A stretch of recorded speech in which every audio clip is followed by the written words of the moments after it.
Hello, guys. Welcome back to the Do You Mind podcast. Today, I have a very, very cool guest. I have Val Chapa here. She is with the Corpus Christi Hooks. You want to introduce yourself for us, Val? Yeah, my name is Val Chapa. I am a Alice, Texas native. I currently serve as the Ballpark entertainment manager for the Corpus Christi Hooks, the AA affiliate of the Houston Astros. That is amazing. So, of course, I really want to know how you got to this point, but we got to start from the very beginning. That's like I like to do that with all my guests just to get a quick little summary of them. So, I've known you since, man, I want to say since I would say like daycare days. I remember us being like in I think it was Nair Bear. I think that's what it was called. Dude, Way back yeah, in the heyday before they turned it into what is it called now? Like when you're in school suspension permanently, like you have your own little they used to call it alternative. they used to call it like pace, right, or something. I think that's what it's called now. But yeah, Nair Bear, dude, and then Nair Bear got shut down to that, and then Salasad Roadrunners for life, man, and then that school got shut down too. So, but yeah, we've known each other for a hot minute. So I'm glad to sit down and talk with you right now. So I always like to share my side of elementary, which my audience has already learned a lot of my backstory, so I don't want to bore them and repeat another story. You were there for some of it, so you're pretty much aware how it was back in the day. But for you as a child, how would you say your upbringing was as a kid? I think for me, I've always had like a really good support system. My parents, were always very supportive of what I was doing, and for me, I mean, from high school to elementary to now, I feel like I've always been a very extroverted, outgoing person. I was always like the class clown, doing everything I could to make people laugh, and I think I get a lot of that from like my parents. But yeah, no, it's actually kind of strange because I feel like I can try to think back to my elementary school days and like Salasad and all those things, and like I just draw a blank. But I can really just remember the times that I was just having fun, making people laugh, and just trying to get through high school and school. Because I think for me, I think you and I kind of are similar in the kind of like bullying realm, of like kind of doing what you can, so that like that mindset of like I'm gonna laugh at myself before that they can laugh at me, or like make them feel like they're laughing with me rather than at me. That was definitely something that I carried with me throughout my time in school, is that just uh, trying to kind of get ahead of people making fun of me for whatever reason, whether it was my size, my glasses, just the fact that I didn't really fit in with the girls because I'm not very feminine, but also didn't fit in with the boys because I'm not masculine enough. So that was always kind of the thing for me, is having to deal with that throughout high school and like elementary school and things like that. I'm curious. You were bullied in elementary school? Yeah, I mean, I could think about it. I can think back then about it, and yeah, I think I was like the tomboy. I don't really like to use that word now, but that's kind of like what I was referenced as throughout school, and I feel like, yeah, I just had a really hard time at what felt like fitting in and making. I made friends. I had a lot of good friends. I think like I hung out a lot in elementary school with like Aaron Gavassos. I don't know if you remember My him. dog right there. Yeah, He's having a kid. yeah. Shout out Aaron. Congrats, bro. Nick Enriquez. I don't know if you remember him. Yeah, we lost contact years ago, but he was always a cool guy. Yeah, yeah, and those guys are doing great for themselves.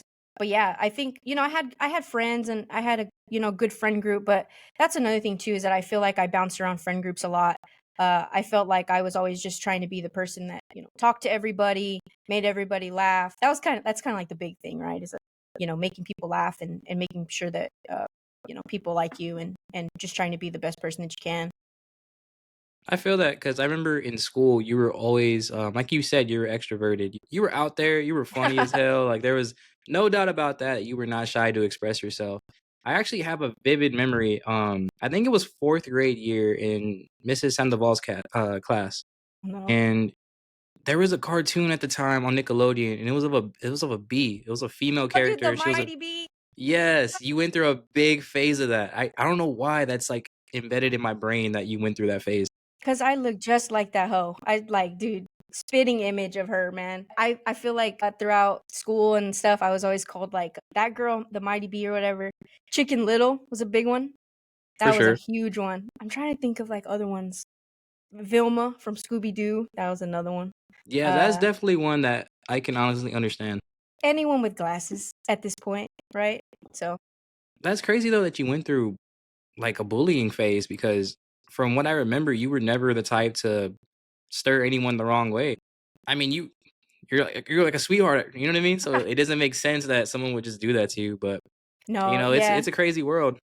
Yeah, and I appreciate that you saying that. I mean, I think for me, like going well as we go further on and talking, like going further into like my career and what I'm doing now and stuff. I think something that I was going to touch on was that it doesn't matter if you're the nicest person in the world. It doesn't matter if you're the meanest person, if you're fat, skinny, gay, straight. It don't matter. You could be the best person and best version of yourself that you could be, but there's always going to be that one person, whether you know them personally or not, that's just gonna like consistently shit on you and like just want to see you fail and prey on your downfall.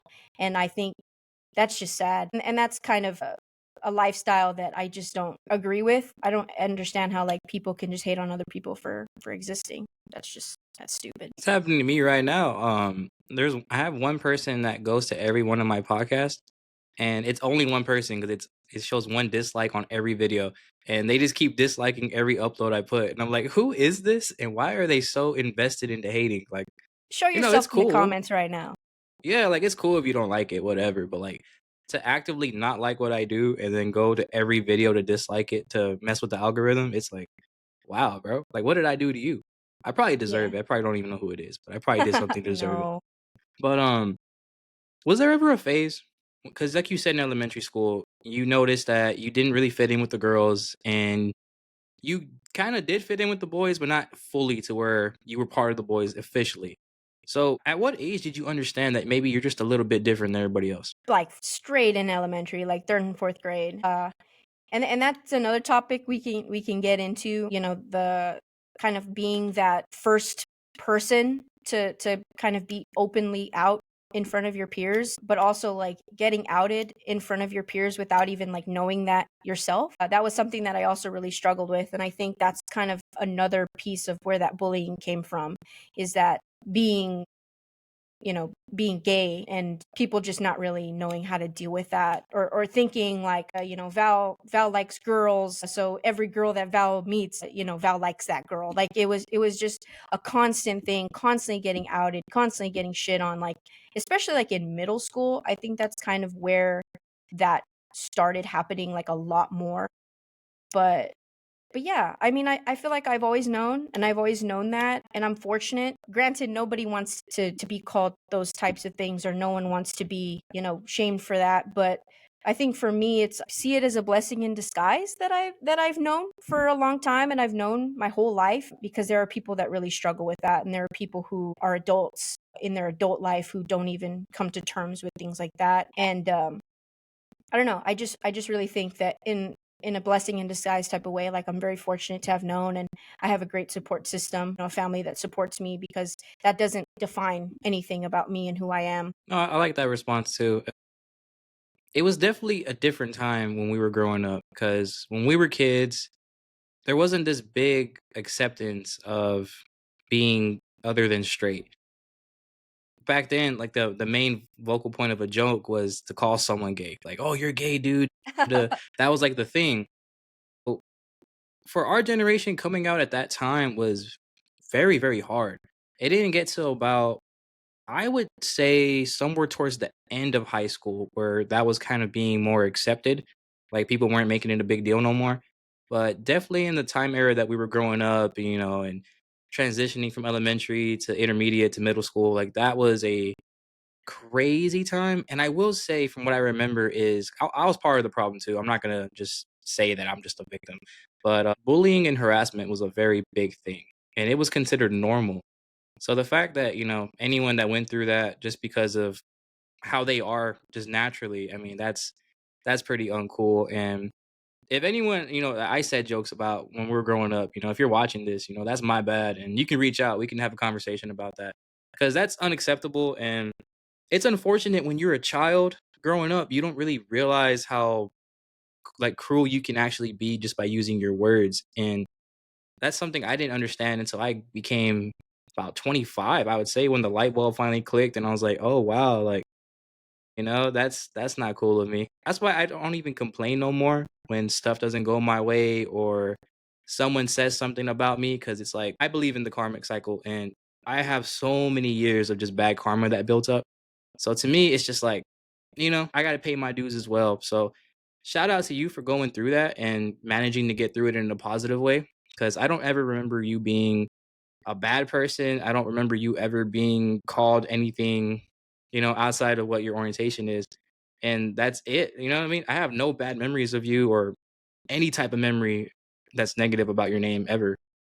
Yeah, no, and I appreciate that. Like from the outside, looking in, I will say what you just said. Karma is a real thing. I don't care what you believe in, whether you're religious or not. Karma is a real thing. Like I'll say this, sometimes you could just be having a bad day and you can kind of think back like, why is this bad day happening to me? And then you could think back like, oh, that's why. Karma's a real thing, and that's why like I really do try to, if I have made mistakes, and I have in the past, and I do have regrets of things that I have said and things that I've done, but just trying to make up for it now by being the best person that I can be. Treating every single person that I come across with kindness, even that I can remember that, were mean to me or were ugly to me or called me an ugly name or, did me wrong or something, like I'm still gonna, whether it's, I don't have to go up to you and hug you and ask you how you're doing or, how's your life or whatever, but a simple like nod or like a, hey, how's it going? I'm always gonna do that. I'm always gonna do that to someone because there might be a day where I really need that person, or maybe I need help of some kind.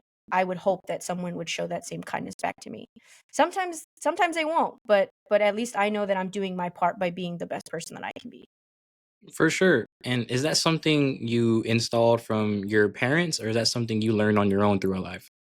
I think for me, I can give credit to my parents on that. I was always taught to go up to somebody, shake their hand, introduce myself. Yes, ma'am, no, ma'am, thank you for anything. Whether it be like someone is opening the door for me at a store or someone is letting me like pass through an aisle or something. Like, just always being like having manners and always treating everyone with kindness no matter what situation you're in, whether you are having the best day of your life or the worst day ever, like you still take the time out of your day to like be the light for somebody else. And that's something that I really live by, is that no matter how bad of a day I'm having, like I'm still gonna do my very best, like whether it makes somebody laugh or say a joke or listen to a good song or whatever the case is, right?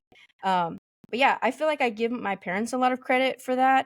Just them instilling that in me and raising me to be a good person and to not let anyone stray me from being the good person and not losing my character at all.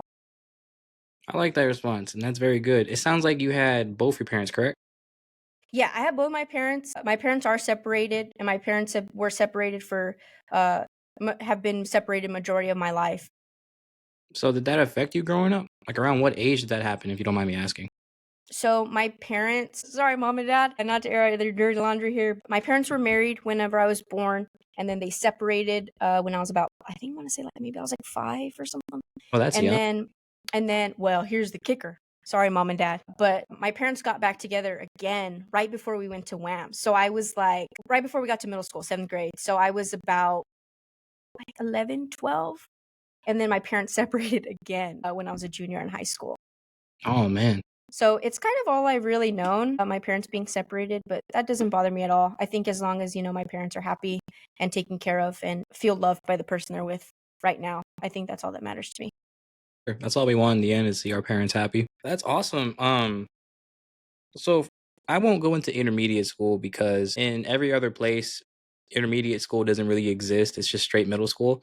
So around the middle school era, how was life for you at that point? Because I'm sure at around that time you were already more open with who you are and how you interact with people. You already have your personality kind of set. Was there a lot of bullying still going on in middle school? Was there a lot of pushback in certain areas? Did you feel like you didn't belong, perhaps? So I will say, when I was in middle school, the closet, I'll say this in a joking way, the closet was glass. at that point. I wasn't out at all in middle school. I knew, I've always known, like I said, but the closet was glass, bro. Like it was no doubt at all. But people were like and I couldn't even like name the people at this point because they're irrelevant, but just constantly getting outed. And then there was a point where I won't name any names, just for their safety or protection or whatever. But I had a good friend of mine who I was friends with in middle school, and we were very close. And the our friendship and our relationship was nowhere near romantic or anything. Like it wasn't like that at all, like at all. And I felt really bad because there was a lot of people who would spark up rumors about this person and I I feel like I lost a lot of friends because of that. And I lost a lot of friends because, God forbid, I had a friend that was a girl and people automatically thought that I was in a relationship with them, and that wasn't the case at all. At all. I was single as a Pringle all through middle school. But yeah, that was really hard. I felt very isolated for a really long time. And I think that's where like I did kind of lean more towards just being friends with guys all the time, because there felt like there was no judgment or no like, oh well, like Val's dating them or Val's with them or whatever. It was just, no, these are my friends. And but I feel like, yeah, throughout middle school, I felt and spent a lot of time like very isolated. That's unfortunate, man. It's crazy that our class was very like that. And I remember a lot of females that were on that type of behavior. Of course, won't name them, but Yeah. from what you're saying, I kind of have like a flashback, and I can kind of pinpoint a little bit of that. But it's amazing how you managed to just stay positive throughout all that negative interaction. And you really, really put the mask on well that you weren't going through anything, because in that time, like, we weren't talking at that point, but I would see you in the halls. I mean, it's a small school, and you always had a smile on your face and never looked like you had a bad day. That's what I remember most importantly about you, is that your energy was always positive. So the fact that you can just go through these things and no one really could really tell if you didn't tell them. I would have never known any of this if you never said it. Yeah, yeah, and I did. There was some bad days, right? Like, not to get all personal or make anybody feel bad, but there was some days where I would go home from school and I'd be crying, or I would beg my parents like, hey, like I don't want to go to school today, or no, there was definitely times like that, and I just feel that I spent again, my parents didn't know at this point, and I don't think any of my family did, because I hadn't come out at all. But like my family, is a big part of my life, and my family has always been like a big part of me and who I am, and I just feel like being able to go home after the crap day that I had in middle school. I just felt like I was able to just go home, be in my room, be by myself, do the things that I love to do, and go outside, ride a bike. I was really into like skateboarding at the time and like I bike remember. riding. So like that was like something that I feel kind of allowed me to go touch grass and realize that like it's not that bad and it's going to pass. So yeah, I think just doing the things that I continue to love and the things that I continue to like do, like, again, I was really involved in like skateboarding and bike riding. I swam competitively, in the summer. I'm trying to think of what else I did during that period of time. Oh, I was in band, like I also remember like that. having like extracurriculars and stuff that kind of kept me busy and kept me motivated. Like we're kind of the big playing factor. I get it. So elementary and middle school, kind of similar. It got worse as the years progressed. Now, this is the fun part, because these last 4 years in this time era really shape how life goes on. How was high school for you? Because we're all a little bit older at that age. There's a lot of mixed personalities at that time. A lot of orientations of different kinds. It's kind of just, it was like a free for all in high school, for what I remember. Alice was a very crazy place to be in high school. Did your experience change a lot during that time, or did it just keep continuing the same cycle? No, I feel like it was almost like a night and day, really, where I think the school was just too big for you to care. Like there was so many people and so many different walks of life that it was like, okay, like nobody cares anymore. Especially because, like, I mean, I can recall like being in high school, and there are probably people that can say like, "Oh, I went to school with you." And I'm like, I don't know who this person is. So it's like it just goes to show like how big school was, especially if you were like in extracurricular that that person wasn't in. Like if this person was involved in something else and you were involved, like for me, I was a like band and theater nerd. So like people who don't even come to that area of the school, like I don't know who they are. So no, I wouldn't say that it got worse. I wouldn't really necessarily say that it got better, but I think it was just one of those things now where it's like, nobody cares. And I think at that point, as we kind of talk a little bit more about high school and about my upbringing in high school, I think that's kind of where I started to kind of like lose my goals and like lose my drive and motivation for the future. I can think back, when I was in high school, especially like senior year. Like it was senior year and I had no idea like what I was going to do. I had like no goals, I had no aspirations, I had nothing. So high school was a weird time. I feel like, I don't know if it's because I've repressed it or what, but like I can think back about high school and like I don't really remember anything. Definitely trauma induced for sure. Because I had something similar, and it's actually proven that depression for a period of time actually affects your memory. And there's a lot of things I don't remember either. Like people tell me stories all the time about crazy stuff I did, and I'm like, Yeah. I could tell you, bud, but it sounds like something I would do for sure. Yeah, it's like, I did that? Are you sure? Are you sure that was me? 100% me. There's nobody else doing the things I was doing, unfortunately. But that's kind of crazy that we share that similarity because, like we were talking about with Ricky yesterday's episode, is that our side of high school was just so different, our experiences, but yet ours are very different in terms of what we went through, but similar on how we felt inside about a lot of things. And that's very, very interesting to me that you lost all motivation pretty much. Like you said, you just lost your drive.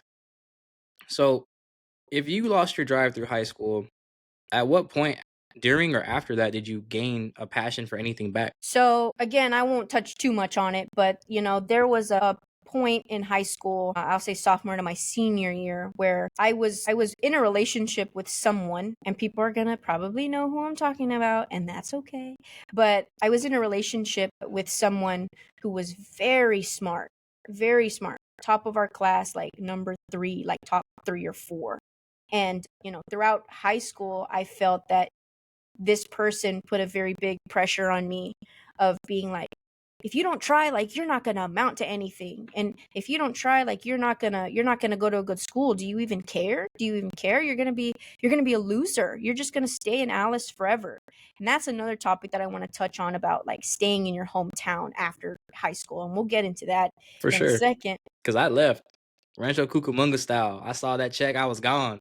Right. But yeah, and just I feel like that really messed with my mental and my self-worth and the outlook that I have on myself. And again, I was in this constant struggle of like, well, I don't want to work in an office. I don't want to work a 9 to 5, which is funny because in the career that I'm in now, I work like 9 to 9. I don't work 9 to 5, um but I felt like I lost all sense of self because I just felt like I was made to be a loser, in high school and or post high school. I wasn't good enough. I had those talks with myself every day of like, I'm not going to amount to anything. I'm going to stay in Alice forever, which is not a bad thing. And again, we'll touch on that here in a second. But just like, yeah, this took a toll on my mental health. And come graduation, I graduated, thank God. But I almost did not. That's another thing. I almost did not graduate high school because You?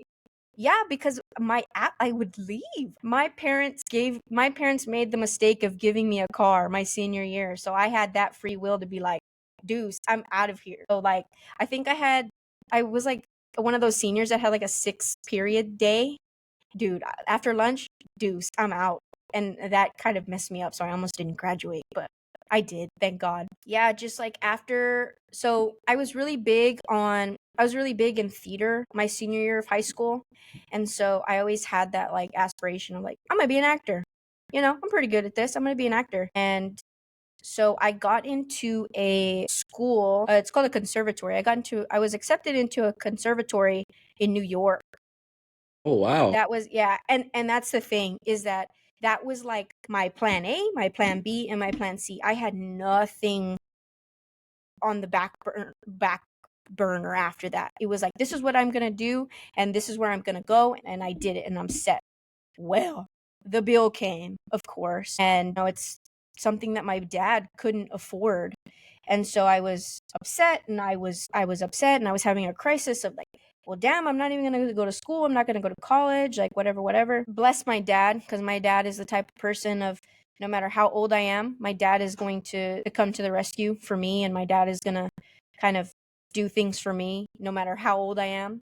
My dad actually sent an email to one of the professors at Texas A&M Corpus Christi, which is where I ended up going to school. He emailed the theater professor and said like, hey, like my kid, was supposed to go here, but now we're kind of in a last minute, decision. Mind you, this was like already during the summer. People in our class had already decided where they were going to go to school and stuff. So I was like way, way past like deadlines and stuff. And it was like on a Sunday, I think. And the theater professor was like, yeah, bring them over, have them audition in front of us, and then we'll go from there. Well, my dad drove me to Corpus on a Sunday in the middle of the summer, and I auditioned in front of these two theater professors. And thankfully, like, I was accepted into the theater program then. So it was like, yay, I'm gonna go to college. I'm gonna go to school. So I started the theater program in that August or whatever. I did theater for a year. I was a theater major for a year, and that was very short lived because I hated it. I hated I don't know what it was. I don't know if it was like the people that I was in school with or what, but I just hated it. There was something about the program, and nothing talking bad about the program. The program's great. I think it was just me not fitting in with that lifestyle, of acting or whatever. So where are we? We are in the summer of 2017, which is like our first year of college is over. And I was like, I don't want to go to college anymore. And again, I was back in that space of like depression, and I have no motivation, and I don't want to do anything. And I was living under my dad's roof at the time because I was commuting back and forth.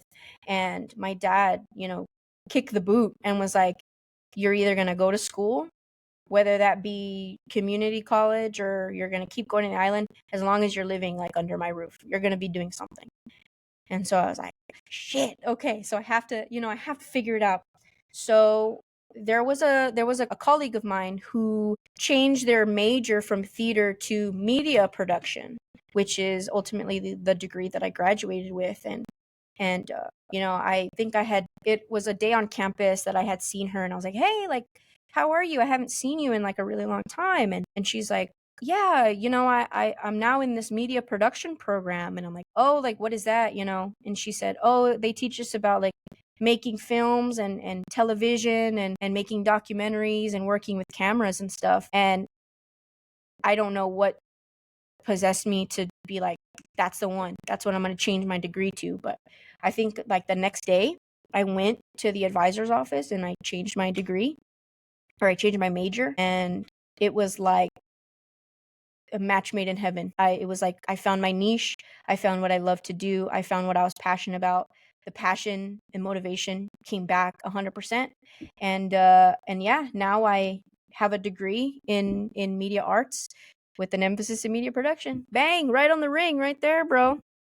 But yeah, again, just found that motivation and found my passion and what I love to do. And I think that was like the turning point for me, where I kind of found all sense of self again, like right after that. And it's crazy how from one day to the next that the light bulb just clicks on and bam, you found it again. It's so crazy how quick that can happen. But did you ever have any experience in media before, or did it just literally happen at that moment? The only thing that I can think of that I had relatively close to that personally, on a personal level and on like in school. My sister, would make me do like funny little music videos with her at home. That's the only thing that I can think of. And then like on a school level, I was in Miss Totten, RIP Miss Totten. Oh yeah, she just passed recently, right? Within the Yeah, last few dude. months. Yeah. Rest in peace, R.I.P. Miss to her. She Totten. was cool. She gave me a free A. Yeah, she was a good teacher. She was a little out there, but yeah, she was great. I was in her like media I was like in her media class or something. So we did like the morning announcements. So like that was kind of the only time that I would get in front of a camera and like say what was for lunch or whatever the case was. But those are kind of like my only two experiences that I can think of that are in that similar like realm of media. But yeah. No, I feel that because I have no prior experience to media like what I'm doing now. And I don't know, just one day, well, not one day. I've been talking about this for years. Okay. I was supposed to have a co host. You probably remember him, of JD Delgado. Yeah, that's my man, dude. That's my cousin. Yeah. So him and I were supposed to be doing this podcast. We were going to be co hosts together. But I think he thought about how this is going to be on social media. And then once you start putting yourself on social media, you are just literally out there in an open field and people could either pass by you, join you, or shoot at you pretty much. You know what I mean? You're a target. Yeah. So, not everyone's really meant for that type of kind of lifestyle. Like Ricky was even saying it, like, the anxiety gets to you because then people could hate on you. They could start commenting stuff. You could start Hmm. getting like trolled online. Like it's a big thing. And he ended up backing out like last minute, which was unfortunate because I had to like change this entire podcast within a few days. And we're here now. I think we're finally at a stable point where I understand production, I understand quality of microphones, cameras, software, but it's definitely a trial and error thing. So the fact that you went to school to learn everything, and I've actually seen your work. What I'll do is I'll post something here, maybe towards the middle, the end, or the intro of your work because man, I was blown away when cause I knew what you were doing for the hooks, right? I just never seen anything. Hmm. So I think one day you shared something or you posted something yourself, and I finally clicked on something to see of your work. I like watched it like 5 times. I was just analyzing every cut, every fucking transition, the music, the overlays. Like I was like, damn, like Valerie's in her fucking duffel right now. That's what I like to hear. That's like the biggest compliment that someone can give is that, oh, I watched your video like 5 times in a row because, they're trying to kind of hone in on every transition that you do and stuff. I'm trying to And learn. yeah, dude, I'll tell you this. I may have gotten a degree in something like this, but if you're someone, and I'm talking to whoever may be watching this, but if you're someone who wants to get into photography, video, whatever the case is, the internet is a beautiful thing nowadays because you can just, how do I, boop, boop, boop, get into Google, how do I start a podcast? How do I do this? And there's really knowledgeable people out there who are willing to kind of give out their experiences and information and teach people. And I'm one of those people. You know what I mean? I'm always willing to help somebody who wants to learn photography, videography, who wants to edit and stuff. Like I'm not that type of person that's going to be like, "Oh no, I'm the only videographer in this area." Like that's not the case. And I think there's like a there's like that thing about it's like a competition. It's not. It's not a competition. It's a beautiful thing that there's a bunch of people who can create things. I think that's awesome. For sure. Are you aware that Hector Cantu is doing media stuff now? Dude, yeah, I follow him on Instagram and I think we're friends on Facebook. Yeah, he's getting real into it. I think him and I had a conversation the other day because I think I asked him like what lens he was using on one of his cameras or something. But Be careful. He will sit you down and talk to you for 45 minutes about dude, I lenses.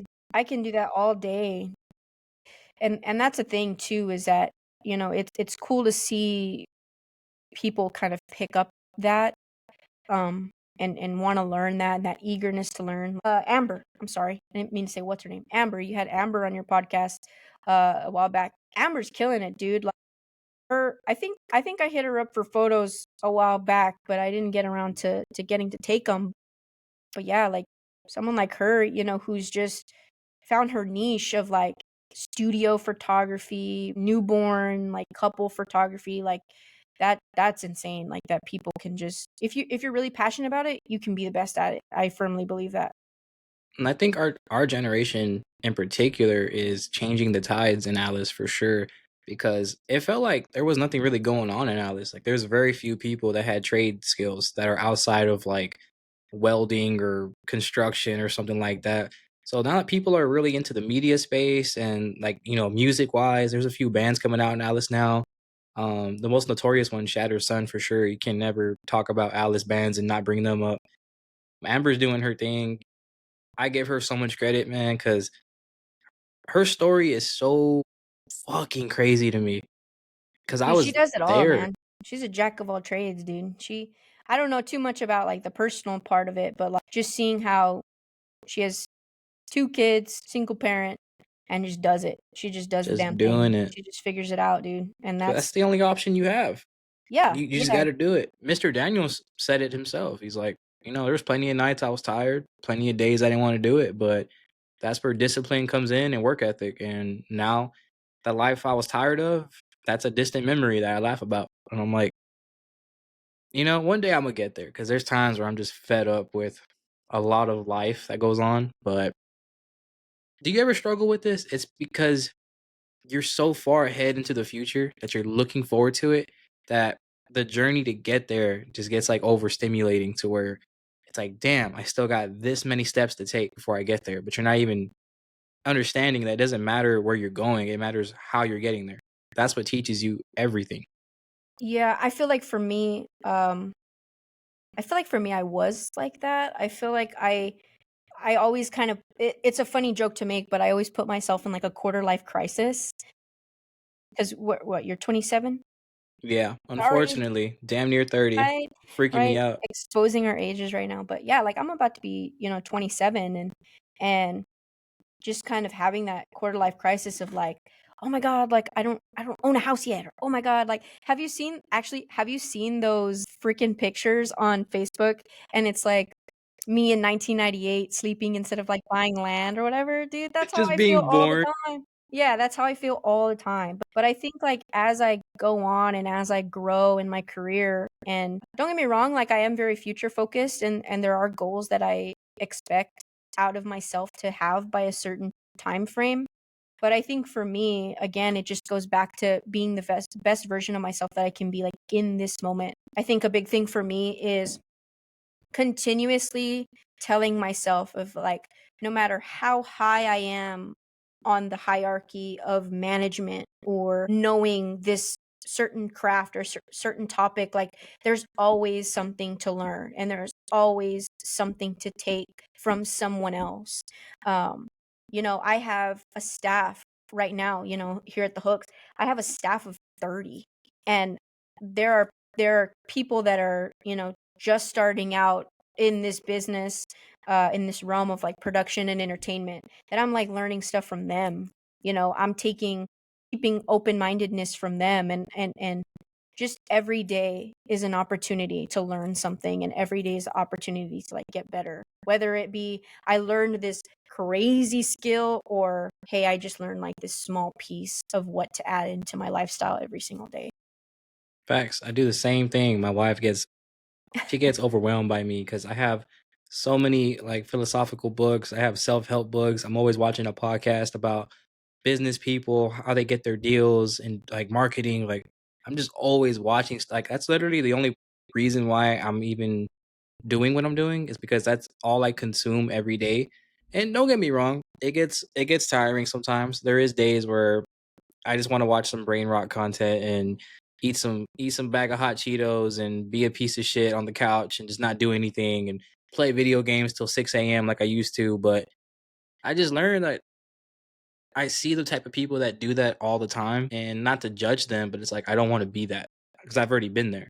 You know what I mean? I'm not missing out on nothing.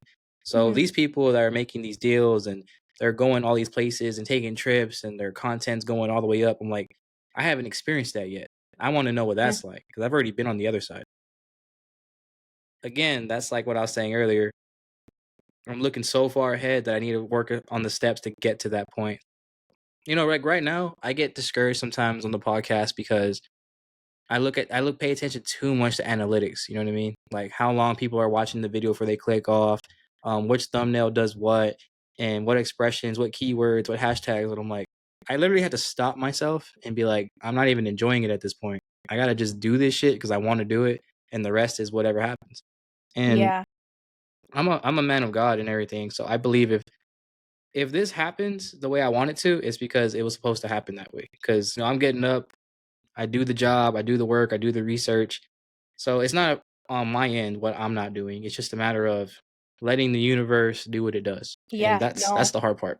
I can agree with that. I mean, I have a Instagram page where I post kind of all of my work, not all of my work, but some of like the better work, and like if the likes tank or the comments tank or whatever, the views tank or anything, I feel like for me that is a little discouraging. But at the same time, like I have gotten into a I guess of telling myself that if I like it, that's all that matters. If I'm enjoying it and if I'm having a good time doing it, then like that's all that matters. If I'm proud of it and I feel like this post or this video, just using that as an example, if this post or this video is better than the last one that I put out, I'm sold. Like I'm doing a great job in myself. And I also think that that's like a good way to measure like your success and a good way to measure what success means to you. Because like you and I sitting here, like, what does success mean to me versus what it means to you? And does that mean that you are more successful than I or I am more successful than you? No. It's a matter of how we see our life from years ago, 5 years ago, like, going back to what we were talking about in college and high school. Like I had zero motivation. I never thought that I was going to get a degree, let alone like the coolest job ever.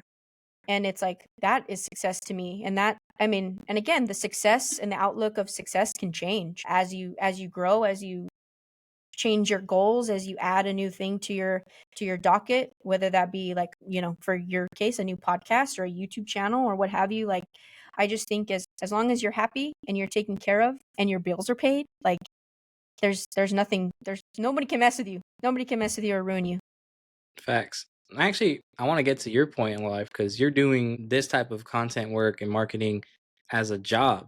You know what I mean? Like if this pays your bills, the stuff you're doing, I want to get to a point where this pays my bills one day as well. Maybe not even for myself, my own show, but like to work with someone that has their own get set up already and just that's how I make my living. Because I love this whole content creation thing. I think it's the most fun thing to do in general.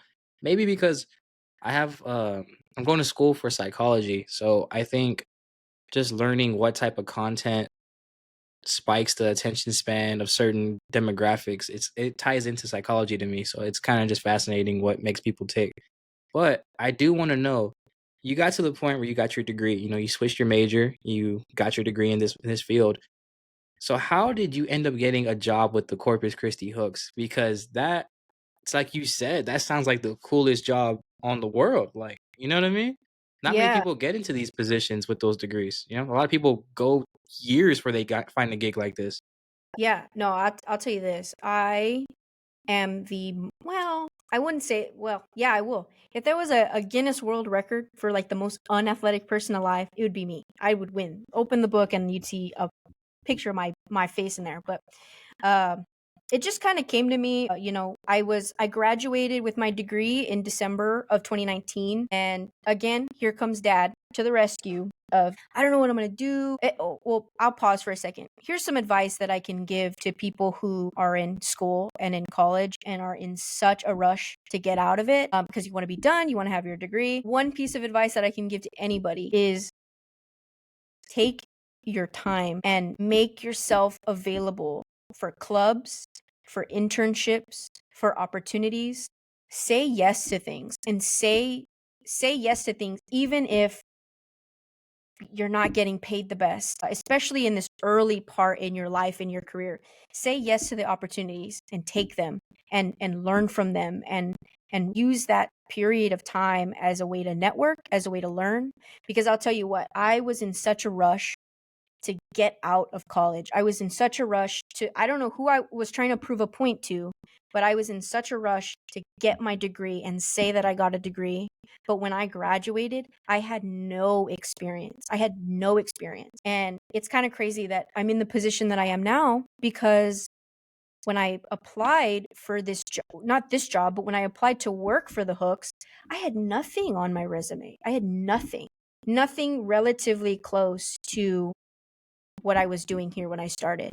And so that's a piece of advice that I could give to any college or high school student that is, trying to get out as fast as they can. Like, I understand that, you want to get out and you want to be done, but take the time to get into those opportunities and to say yes to those opportunities, because they're very important, and they will change your outcome in the long run, I think.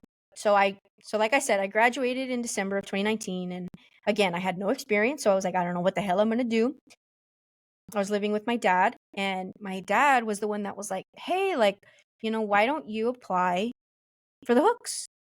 And I was like, the Hooks, like the baseball team? I don't know baseball.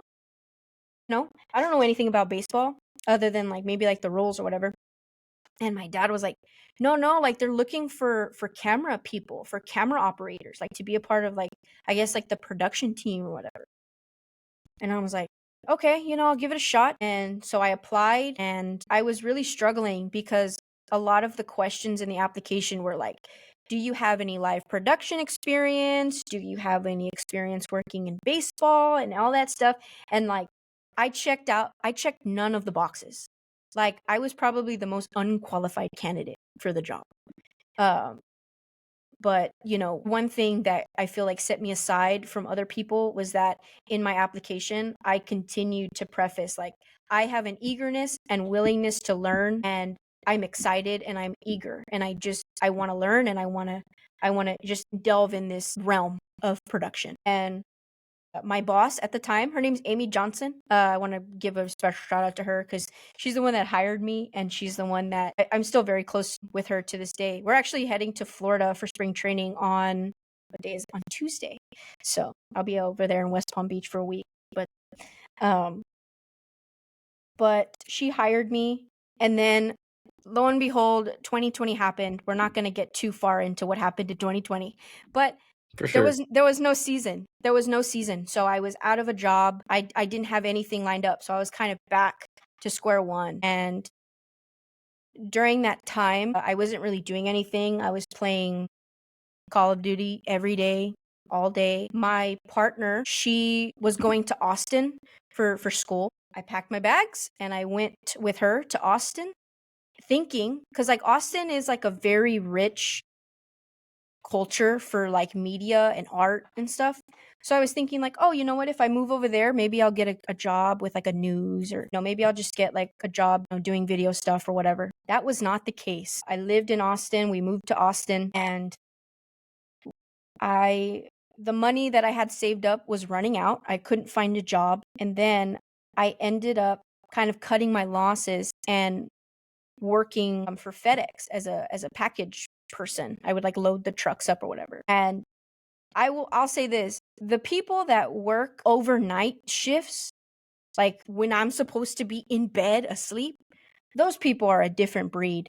People Mm-hmm. who have been able to do that for years, God bless you, because thank you so much for getting me my Amazon package, because I could not, that shit, I tell you, took a toll so bad on my mental health. The money was great. The money was great. But at what cost? You know what I mean? I was going in at 2 a.m., 1 a.m., depending on how many trucks or whatever that they had that day. And I was getting out at like 9, 10 a.m. And, I was making good money, but at what cost? I was going to bed at 5 p.m. It took a big toll on my mental health. It really did. I'm not going to lie. And again, I was back to that square one again, of depression, of burnout, of just, again, the crisis of what am I doing with my life? I'm stuck in a rut. Like, do I have this degree was for nothing, yada, yada. And again, I'm a firm believer in that everything happens for a reason, and the universe is a beautiful place and a beautiful thing.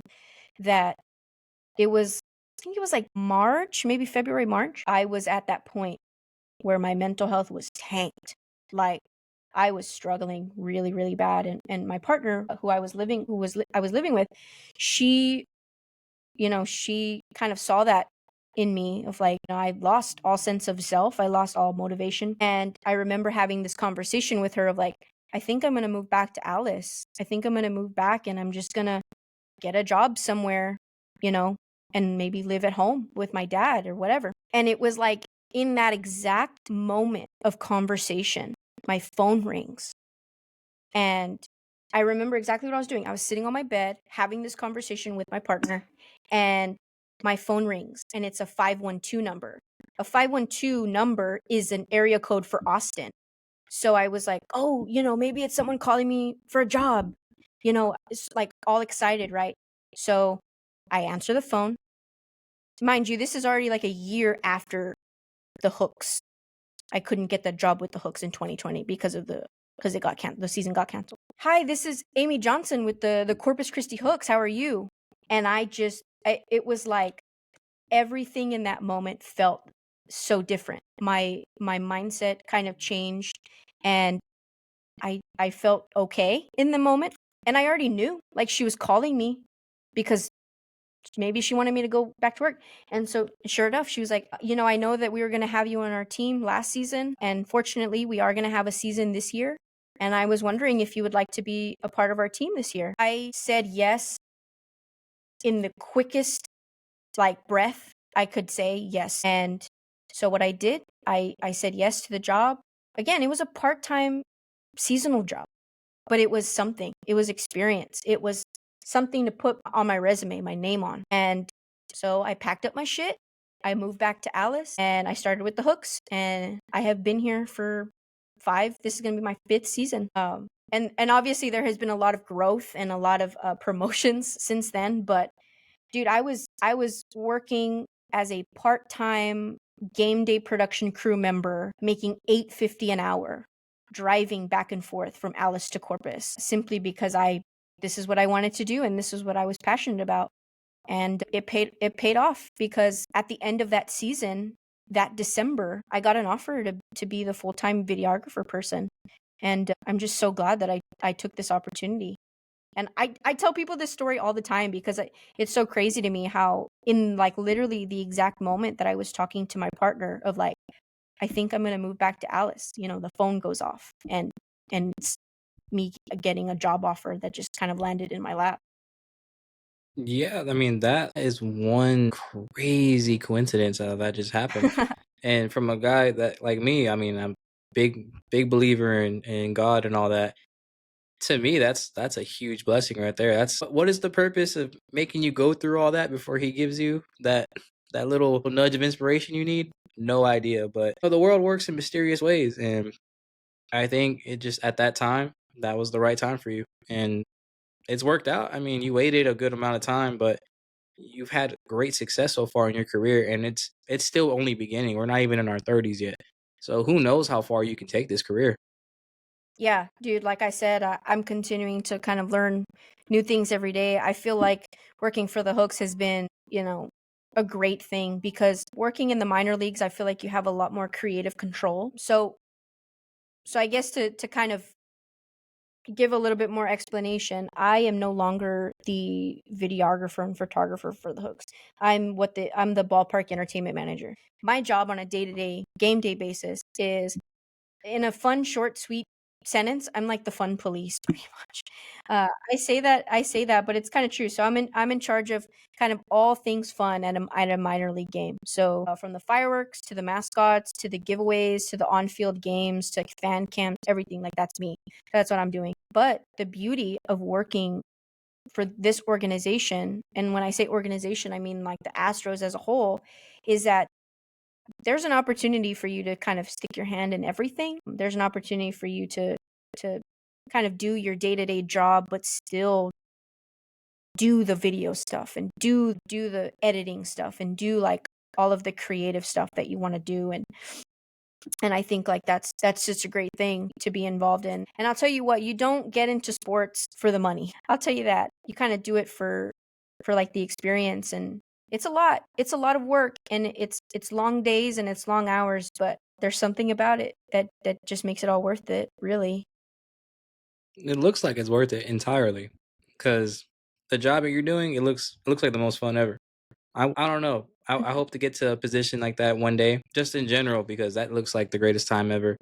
And that's a true underdog story that you gave, honestly. That is crazy to me that life could just switch for you that fast. And that's Yeah. awesome. Where do you see yourself in a few years from now then? Do you see yourself with the Hooks like for the rest of your career? Or are you gonna branch out one day, do your own thing? I'm not too sure. Like I said, I'm kind of just trying to focus on the now and build my skills and build myself rather than build the career path that I have. Don't get me wrong, like I love the Hooks and I love the Astros organization. I think they've been a great thing to me, and they've always treated me well and treated me with kindness, and have always given me the opportunity to be my true authentic self every single day. Like I have full creative control of what I want to do, how silly I want to be, how wacky my ideas are. Like I have a great support system here. For me, it's just I think just continuing to grow and to be like in this entertainment realm of sports entertainment. I don't know if I could do any other sport because I've never really given myself the opportunity to do so. If I have, it's because I like filmed a game or something as like a freelance photographer and videographer, but I've never actually like worked a game day of like another sport. So I don't know. I really haven't thought about that too much. I know baseball is the thing that I want to stay in. I have picked the longest sport to watch, but For sure. yeah, it's worth it. And but yeah, I just want to keep growing, and I want to keep getting better and be the best version of that I can be. There's no doubt in my mind that that's gonna be a thing for the rest of your existence, because it seems like you've had that since a kid pretty much. Yeah, and it's funny because I think for me what was very important in the again, like as a kid I didn't, or as a, teenager, whatever, I never thought about the type of job that I was going to have, but I knew that that job was going to involve me getting to do, like, not me getting to do, but me being able to like be myself and not have to change for that. So like if I want to be fun, I can still continue to be like my fun self. If I wanted to be silly, I could still be that. I can still be that extroverted, outgoing, silly person that I was from elementary school to now. I've gotten a little bit more mature since then, but I feel like this career and this job and this lifestyle like gives me the opportunity to be just that and be myself. I think that's like the most important thing is like being yourself 100%, not changing for anybody or anything. I love that message, and I think that's a good way to end the podcast for sure. I don't think you could have said it any better than that, honestly. So, ladies and gentlemen, this was Val Chapa with the Hooks. It was great having you on, Val. I really appreciate your story, and I'm pretty sure this is going to inspire a lot of people to keep moving forward with what they want to do and to trust the process, because that's basically the moral of what you've done your whole life. It's just, hey, like, I'm gonna trust this process. It's not where I want to be now, but it's gonna get where I want to go eventually. And sure enough, you're here and you're doing it. Yeah, no, and I appreciate it. And I think, one piece of advice that I can give anybody that feels like, they're struggling or they don't really know what they want to do in life or what. Um, for me, I think the one of the greatest messages that I live by on a day to day is there is so much there is so much fulfillment and there is so much weight lifted off your shoulders when you finally start telling yourself who gives a shit. Like telling yourself who gives a fuck about who's talking bad about me. Who cares if people don't like me? Who cares if this person has something bad to say about me? There is a beauty and a great fulfillment, sense of self and fulfillment when you start telling yourself I'm going to do what I want because this makes me happy, and I'm going to be who I am because I make myself happy. And I have a great support system. So when you learn to stop caring what other people think about you, that's kind of where you'll find your niche, I think. Couldn't have said it any better. I completely agree. Ladies and gentlemen, this was Val Chapa with the Hooks. I'm pretty sure I'll have you again in the future, because something tells me this isn't the end of your story at all. You're going to keep accomplishing, and we're going to have another story to tell eventually. So we'll definitely have you back on the podcast in the near future. Yeah, absolutely. Thanks for having me. No problem. It was a pleasure. Y'all have a great one. Peace.